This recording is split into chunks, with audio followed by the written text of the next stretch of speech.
Hello and welcome back once again to our Redeemer Lutheran Church Bible study on the book of Psalms. Pastor Eric Kleinschmidt from Redeemer Lutheran Church in Highland, Indiana, with you once again. Today we are studying Psalm 141 and 142, both Psalms of David when he was having some big difficulties in his life. If you're looking for the worship service that was live streamed this past Sunday, I'll put that link up above for you.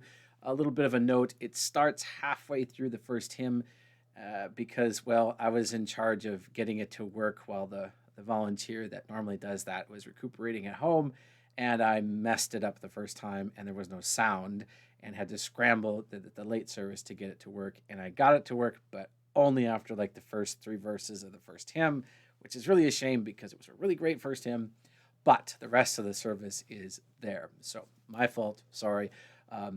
Maybe a good excuse for you to say, you know what, I'm done with the online watching. I'm gonna be there in person from now on. Don't have to fiddle with the technology anymore. Maybe that you're ready for that, maybe you're not, but it's there. Sorry for the delay. Okay, today, two Psalms of David, as I said, both dealing with very dramatic times, difficulties in David's life. The first when he's on the run from his own son, and the second is when he's hiding in a cave from Saul. So, because of those dramatic circumstances, we may feel like we don't have much of a connection with David at this time. After all, how would you replicate what was happening to David today? However, if you could say, I have felt the same way that David probably felt, even if my circumstances weren't quite as dramatic as David's, then you can find something to learn in these Psalms. And that's always the blessing, comfort, education, and guidance that we receive from God's Word, particularly in the Psalms as they deal with a real person's real experiences in a real life. Let's look at Psalm 141. So we're told that it's a psalm of David, which is, however, not addressed to the choir master, like our last two psalms were. That does not mean that these were not used in worship, and in fact, we use Psalm 141 quite often, particularly in the service of morning or evening prayer. And we use evening prayer here at Redeemer for this season of Advent, and we'll talk a little bit more about that as we get to the first verse. But before we do that, I want to give you the context of what's going on. We think Psalm 141 was written during the time when David had to flee Jerusalem because his own son Absalom was after the throne, okay? And that is a dramatic story that covers quite a few chapters in 2 Samuel that's really worth looking at. And I'm going to just kind of skim through some of it to get you to where you understand where David was when he's writing this. So 2 Samuel 15 is where we see the conspiracy of Absalom really coming to a head. And what Absalom is going to do is he's going to chase his father David out of the city. David is going to leave behind 10 of his concubines, and he is going to be on the run. They're going to try to bring David the Ark of the Covenant, saying that he is the rightful king. David, in his piety, says, no, it's not mine to have. Send it back. It should be in God's city. And if God wills me to be king, he will restore me and he'll bring me back. And so I don't need the Ark of the Covenant. That's exactly what God does, by the way. But not before Absalom.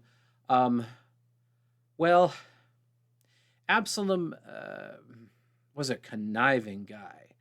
And he plotted for years and years and years. And he also basically ends up doing the same thing that he killed his other brother for. So you're saying, oh, that's a lot of intrigue, right? We want to get into that because look at verse 15, verse 1. After this, Absalom got himself a chariot and horses and 50 men to run before him. You're like, well, after what? So we got to go back. All right, let's see. Oh, and of course, there's no back button. It's disappeared. Okay, so let's say we start in 2 Samuel 12, I think. So, 2 Samuel 12, Nathan, the prophet, comes to rebuke David for basically taking Uriah's wife, Bathsheba, and putting Uriah to death, okay? David's son dies, then Solomon is born, okay? That's all stuff we know. All right, there's our button, 2 Samuel 13. Now, David has multiple wives. He has multiple concubines. He has children by these women. So, when we see these families interacting, we're talking mostly about half brothers, half sisters, okay, but still related by blood. Here we have Absalom, David's son, who's actually the second in line to the throne after David's son Amnon. All right? Now, Amnon has, I can't call it a crush because that's too innocent. Amnon is really lusting after his half-sister, Tamar, okay? And he is plotting to rape her. Straight up. That's what he is doing. And he actually laments to his brother Absalom that he can't get to her because she's always in the king's house and protected. And he says, oh, I can't do anything to her. Look, for she was a virgin, and it seemed impossible for Amnon to do anything to her. I mean, this is dastardly from the very beginning. All right, so what Amnon does is he concocts this plan. He pretends to be sick. He asks David to send Tamar to care for him. David says, oh, okay, well, sure, yeah, that's nice. He wants to be with his sister, and his sister should take care of him, fine. He does that. And then while she's taking care of him, Amnon rapes her, straight up. That's just what he did, okay? He then is going to send her away. But she says, no, now that you've done this, we have to be married. She does that because if she's not married to him, there's nobody else that will have her. As a violated daughter of the king, her life is basically over, all right? She will not be married off. Nobody will have her, okay? Amnon says, no, not interested. He got what he wanted, so go away. She then tells this to Absalom, her half-brother. Absalom says, this is terrible.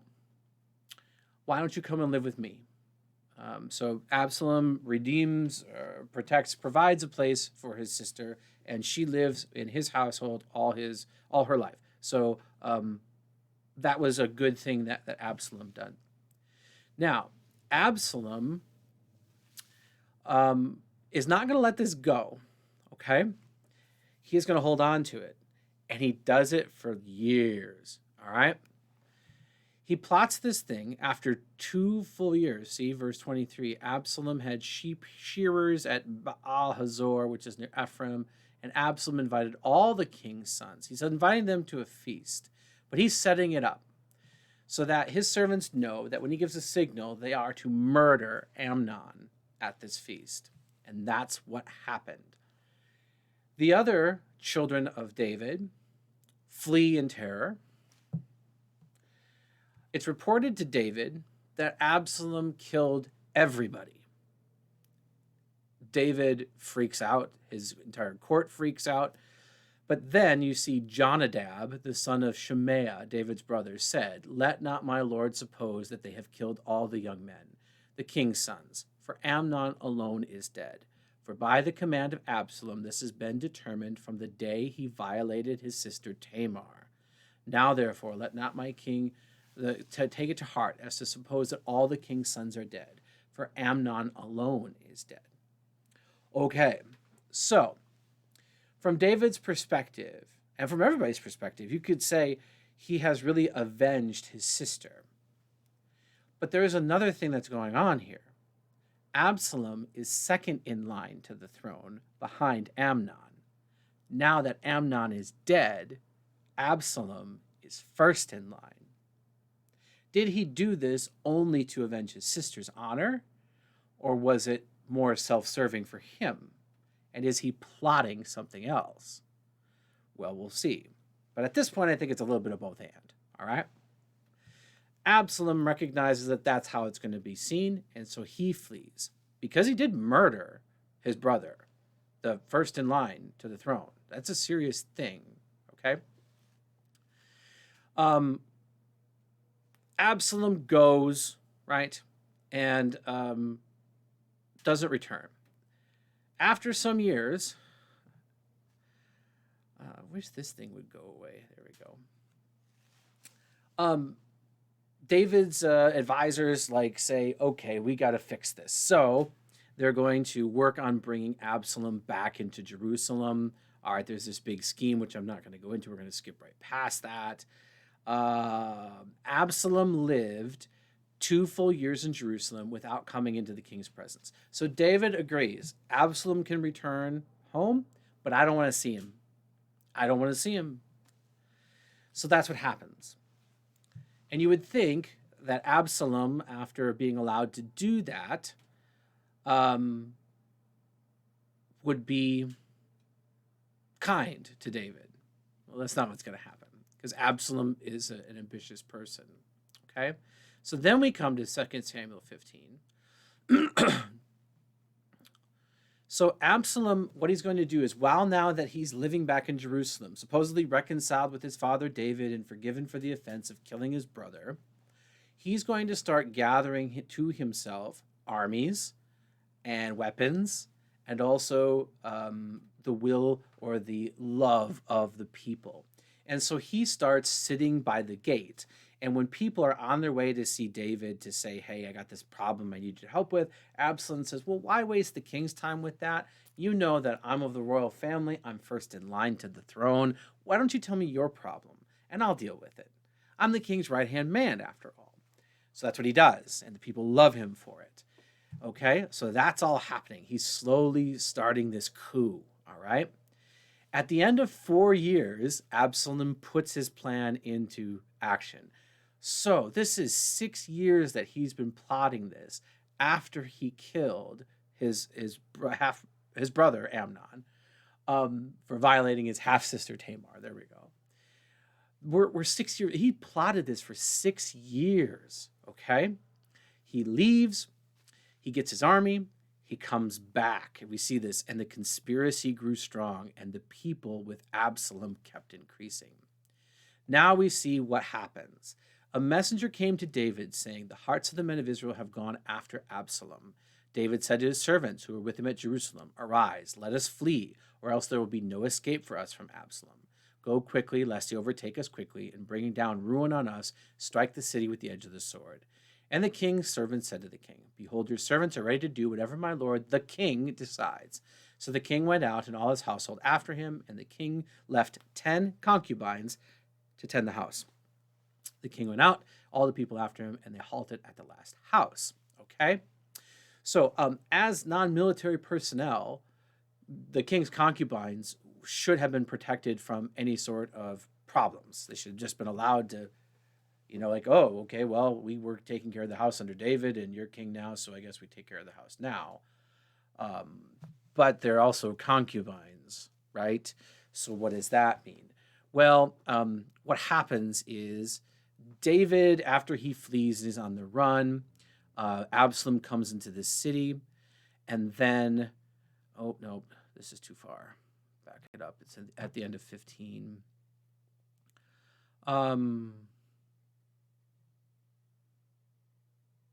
Where is this? I don't know. There's some interesting parallels as David goes up the Mount of Olives. Okay, right? All kinds of stuff like that. I thought it was in 16. Hold on. David and Ziba. Here we are. So, when Absalom enters Jerusalem, they declare him as king. Look, long live the king, long live the king. What shall we do? How does Absalom assert that he is now king, that his coup is complete? And Ahithophel, David's advisor, says to Absalom, go into your father's concubines and do it on the roof of the house. So why don't you sleep with your father's harem in the view of everybody of Israel? Then they will know that David is really not here anymore. And that's exactly what Absalom does. So Absalom killed Amnon for raping Tamar, and then rapes 10 of his father's concubines. I mean, this is just so nuts, that you just see the depravity of people and the back and forth. And so he goes from everybody saying this was an honorable thing he did in avenging his sister Tamar to doing the very thing that he murdered his brother for doing. I mean, it's just crazy. Okay, so that's the context of this. David is on the run from Absalom. He's fled, and now he is writing Psalm 141, we think. Okay? All right. So David, his own son, is seeking his life. All right? And all this has just happened. And David says, O Lord, I call upon you. Hasten to me. Give ear to my voice when I call to you. Let my prayer be counted as incense before you, and the lifting up of my hands as the evening sacrifice. We sing that in the liturgy. And again, I keep saying morning prayer, evening prayer here at Redeemer. There's actually that, let my prayer rise before you as incense, the lifting up of my hands as the evening sacrifice, right? We actually sing this psalm as a part of evening prayer. And we here at Redeemer also use incense for Advent. Now, a lot of people say, oh, that's so Catholic. If that comes out of your mouth when you're objecting to something that your Lutheran church is doing, you're really showcasing your own ignorance, okay? Incense does not belong to the Catholic Church or the Orthodox Church or any specific denomination. It belongs to God's people. For God's people throughout time, from the very beginning, have always used incense in God's house. All of the offerings in the Old Testament would have been accompanied with incense. If you would go anywhere near the tabernacle, the temple, it would reek of frankincense. You couldn't get away from it, okay? It's fallen out of use because particularly the boomer generation had a real aversion to anything that was Roman Catholic, if they weren't Roman Catholic. And even Roman Catholic boomers have a tendency to not like being Catholic and do Catholic things. So it's kind of weird what's happening now as a younger generation is trying to go back to what their parents and grandparents had gotten away from, and say, no, this really is part of our history, and why shouldn't we use it? Incense in the church represented God's presence, represented God's cleansing, and represented the prayers ascending from this altar up to God. Okay, it was a visual representation. It was a olfactory, is that the right one? Participation. People will say to you that the church smells a certain way. Your church smells a certain way. Books and candles, it all comes together, right? Well, incense is one of those things.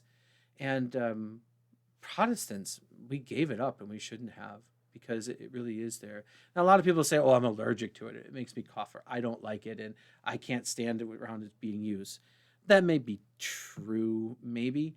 But what I find most often is what they're really saying is, I don't personally appreciate it. I had a person after church on Advent talk to me and say, what's that small brass thing sitting up on the altar? And I said, oh, that's for the incense. And he goes, oh, you got to let me know when you're using that, because I can't handle that.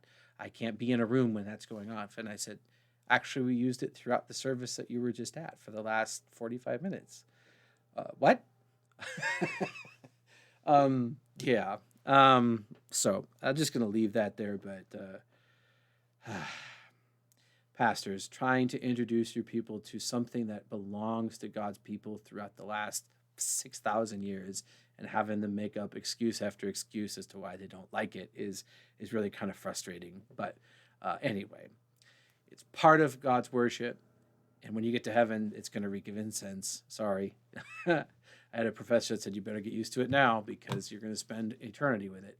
Anyway, that represents the prayers rising, and that comes from Psalm 141. Let my prayer rise before you as incense, and the lifting up of my hands as the evening sacrifice.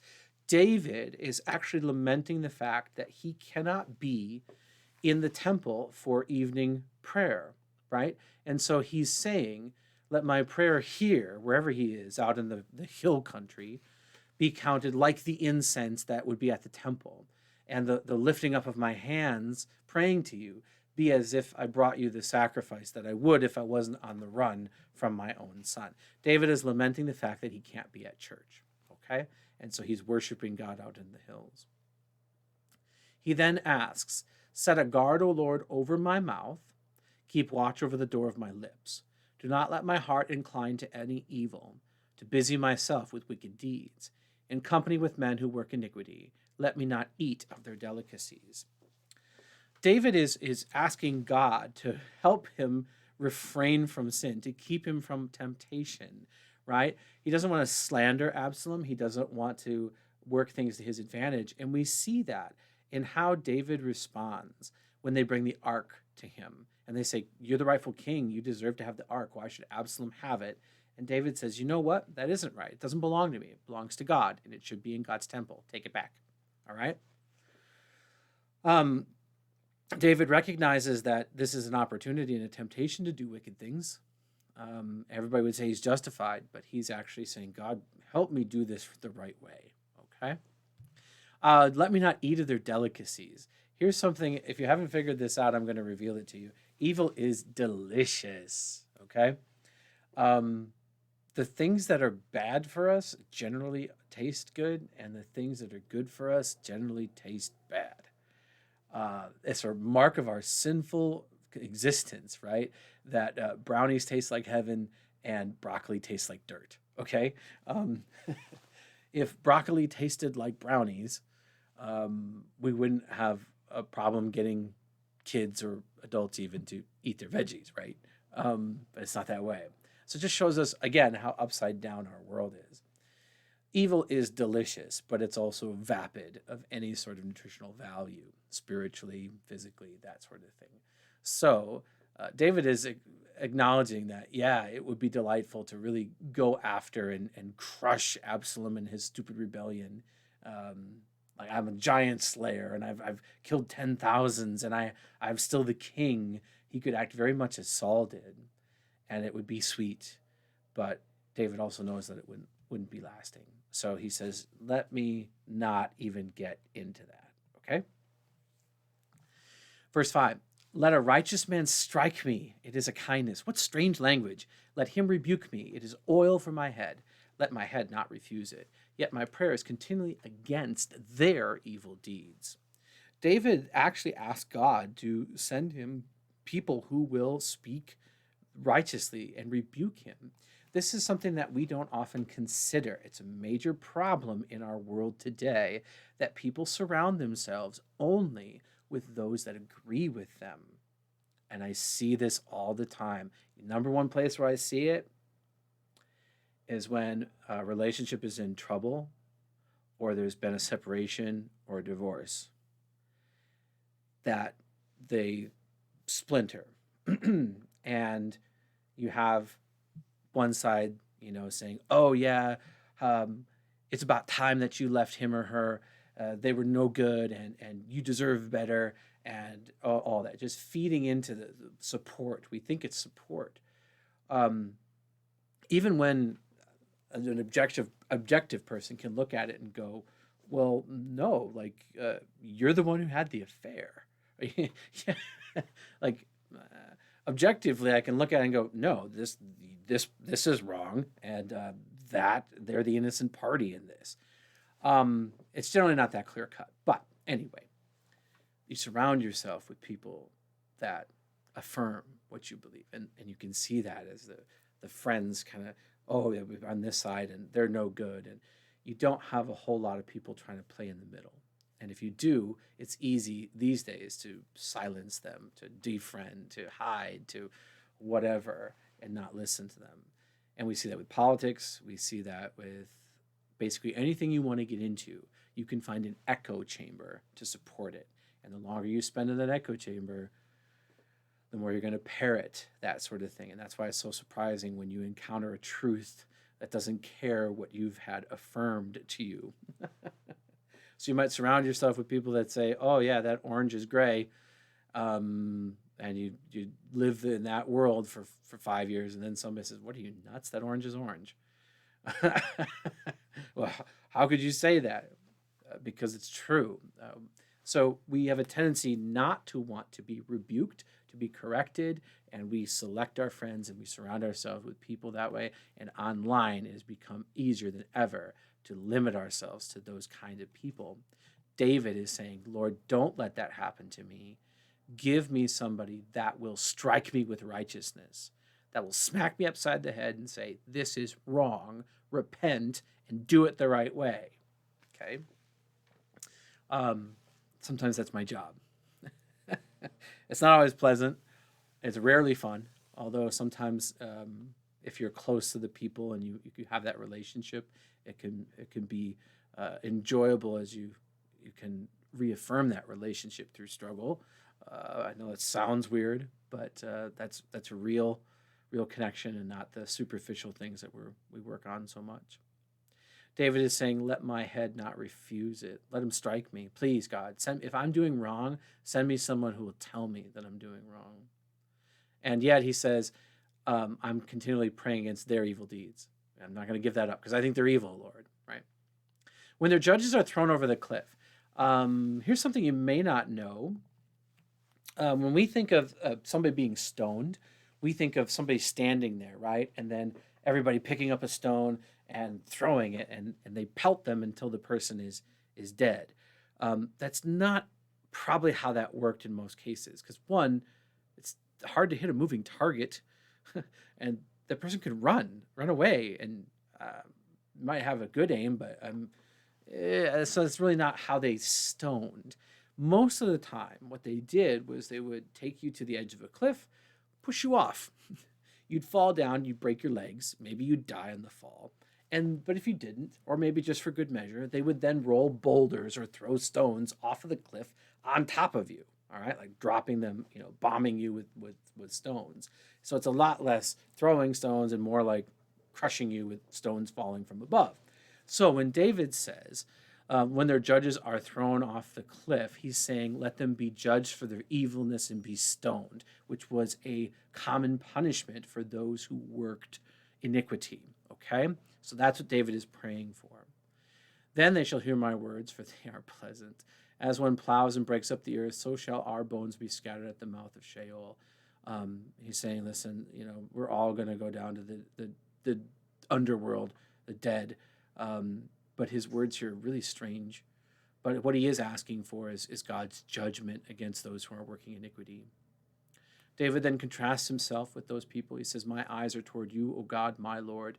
In you I seek refuge. Leave me not defenseless. Keep me from the trap that they have laid for me and from the snares of evildoers.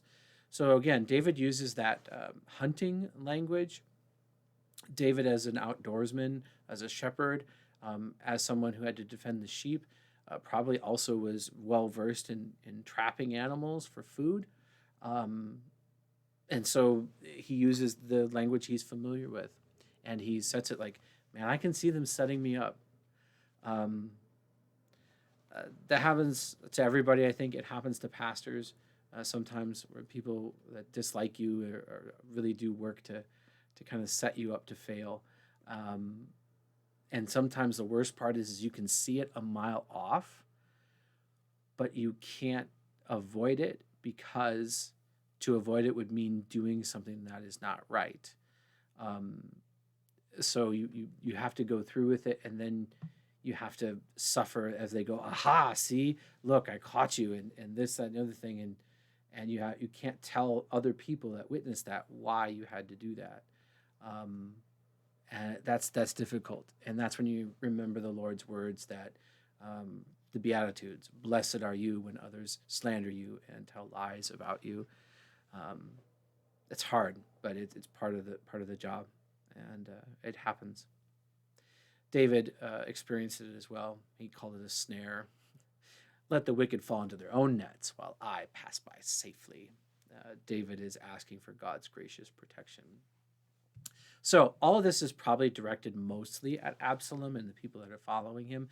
But through that whole ordeal, David had numerous people betray him, and numerous people trying to um, get ahead of their own right by using this drama and the Davidic family to their advantage.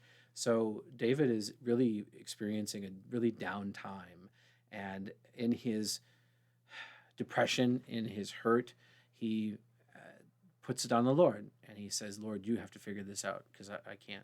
We're going to see that in the next psalm again. So please stick around. We're going to take a short break. I'm going to refresh my tabs, and we'll be back over. All right.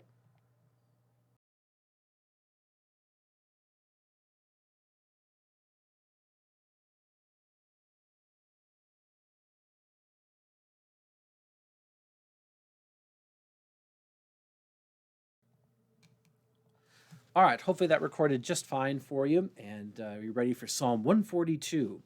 Psalm 142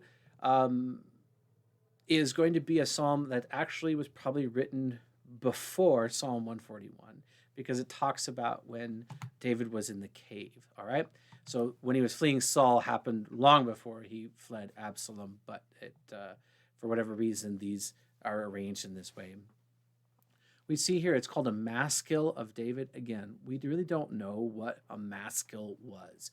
Was it a style? Was it an instrument? Was it a place in the liturgy? We just are not sure, okay? But we are told that David wrote it, and we are told when he wrote it. It was when he was in the cave. Now, David was in a cave numerous times, but perhaps the most dramatic is in 1 Samuel, where Saul comes into the cave to relieve himself, and David cuts off part of his garment in order to show him that he could have killed him, but he didn't.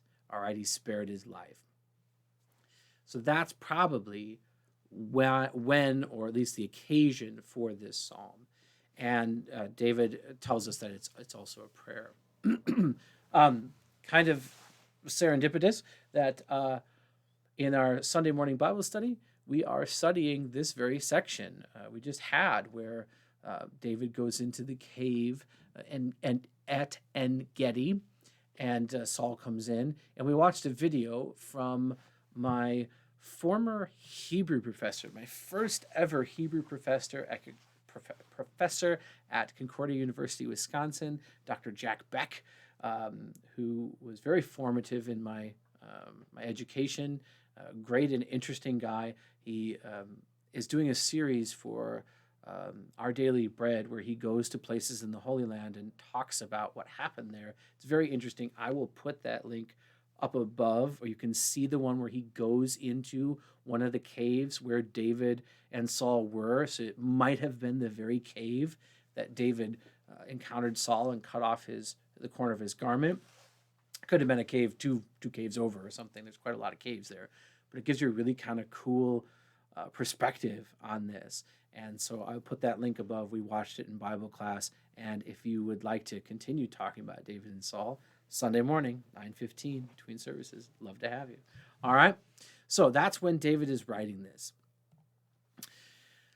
Here, again, similar language to 141. With my voice I cry out to the Lord. With my voice I plead for mercy to the Lord. I pour out my complaint before him. I tell my trouble before him.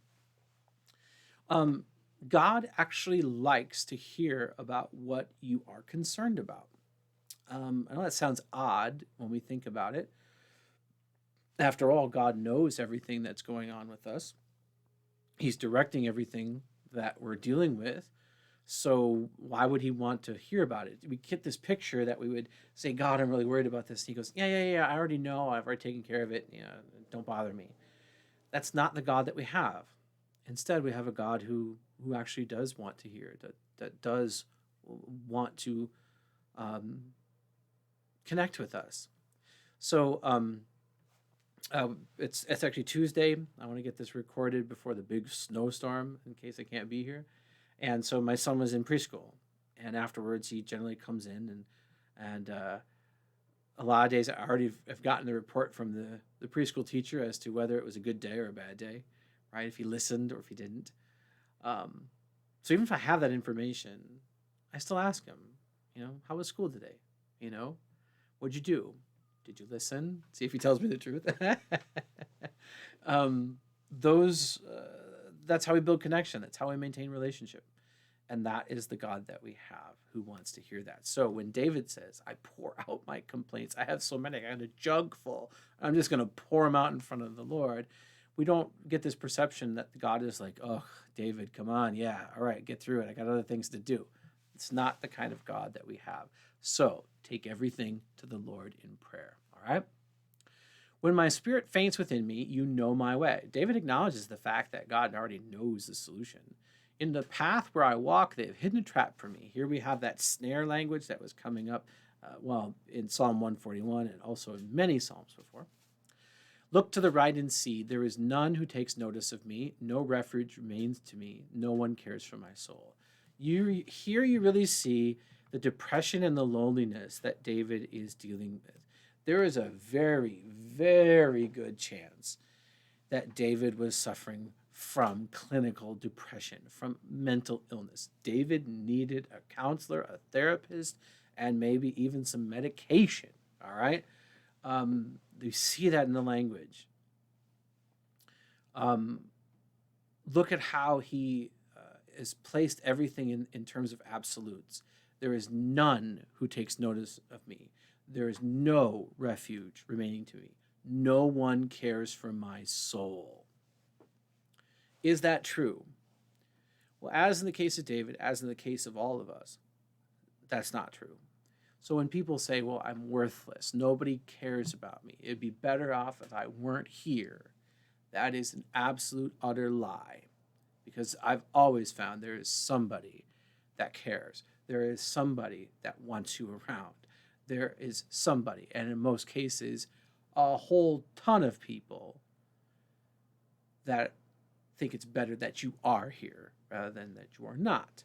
All right? It's just when we are suffering with mental illness, we believe those lies and we take in those lies. David was not immune from that. Okay? He very much was on the run. He was in trouble. He probably didn't know what to do. He's sleeping outside. He's in a cave. He doesn't know if he's going to be killed tomorrow, if this person that is walking towards him on the road is a friend or a foe who will betray him to Saul. He doesn't know any of that. And yet, David had soldiers. David had friends. David had prophets on his side. I mean, he was not alone. It's just this is how he felt, okay? So if you are feeling that way, know that you are not alone. And find somebody to talk to. And when they tell you things, give them the honor of believing what they say is true. So when they say, no, there are a lot of people who care about you, and your immediate feeling is to say, that's not true. Remember my words here. Sometimes our feelings lie to you, lie to us. So sometimes we need somebody from outside to tell us the truth of the matter. And the truth of the matter is usually the exact opposite. No one cares for me. Actually, there's a lot of people that care for you. You just need to find them and talk to them, right? People think it would be better if I weren't here. Nobody thinks that. There might be one person that is really pretending to think that, but if they knew that you would end your life over it, that they would say, oh, I didn't mean that. So that's not even true. And if they are those type of people that think it would be better off if you weren't here, well, curse be on them. What a dreadful way to go through humanity. So don't believe the lies, okay? And get some help and talk to people and believe what people who care about you say. Even if you don't feel it, just acknowledge that that might be true. It's the way out of depression, okay? All right. I cry to you, O Lord. Even if you really didn't have anybody, you still got an almighty, omniscient God up there who gives a rip about you. Isn't that awesome? He also gives you a smattering of people that actually do care for you. But even if you didn't have that, even if you truly were alone, you still have an almighty, all-powerful, all-knowing, all-loving God who cares for you. I cry to you, O Lord. I say, you are my refuge, my portion in the land of the living. Attend my cry, for I am brought very low. Deliver me from my persecutors, for they are too strong for me. Bring me out of prison, that I may give thanks to your name. The righteous will surround me, for you will deal bountiful with me. David is very much at the bottom of a pit, all right? And David may not realize this at this point, although I'm sure he was familiar with the goings-on of Joseph in the Old Testament, when his brothers threw him into the cistern and then sold him into slavery into Egypt, and yet God turned that out for good. But David might or might not be aware that the bottom of the pit is actually one of the best places to be. And here's why. When you are at the bottom of the pit, and there's no way you're climbing out of that. There's no ladder that can reach down to you. No crane coming to your rescue. You can't build some steps and walk out. The only thing you can do is lie there and look up. And when you look up, what do you see? An almighty, all-powerful, all-knowing, all-loving God that cares for you and still is there for you. And so just like Joseph, who went through the struggles of being thrown into the pit and sold into slavery, was rescued, and God took care of him and actually prospered him and reunited him and restored his fortunes, everything he brought back to Joseph, that and more. David, he did the same thing. So if God continues to do that for them, he will continue to do that for you. So when you're at the bottom of the pit, you've exhausted every way to get out. All you can do is put it into God's hands. And that's really what we probably should have done in the first place. I'm not saying that you shouldn't, be smart about things and utilize the brain that God gave you and the blessings and resources that God puts in front of you. But I'm saying that so often we try to get out by our own power without even thinking about God at all. And we just dig down further and further. And then when we've exhausted that, all we can say is, God, I need your help. I can't do this. And that's actually a good place to be, okay? Because that's faith and that's trust, and God responds, and God cares, and he's done that so many times in the past. Psalm 142 is an example of that.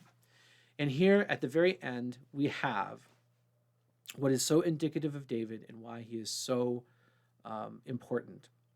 Look at the certainty in this last couplet here.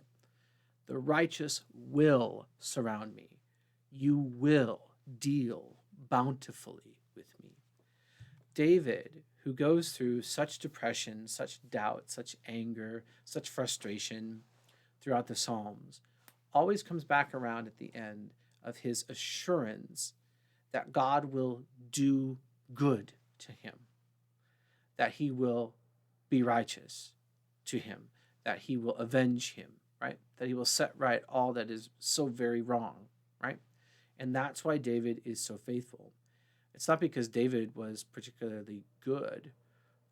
David's sins are dramatic and various and all recorded for us in the scriptures. And yet he is declared righteous because of his faith and his trust that God is the one who makes him righteous, that gives him value, that will see everything, that holds all things in his hand. All of that is bound up in David's Psalms. So they all kind of come back around that. So always look for that. David's angry, David's upset, David is depressed, but look how he comes back to that certainty. And why does he do that? I think he's trying to remind himself. I don't think that he's much that different than any of us. We need to hear it again and again and again because we tend not to believe it. We need to hear that Jesus forgives all of our sins, that God loves us, because we have difficulty believing those things when we know ourselves and we know our sins. So David is a great example for all of us. I want to say thank you for studying along with me.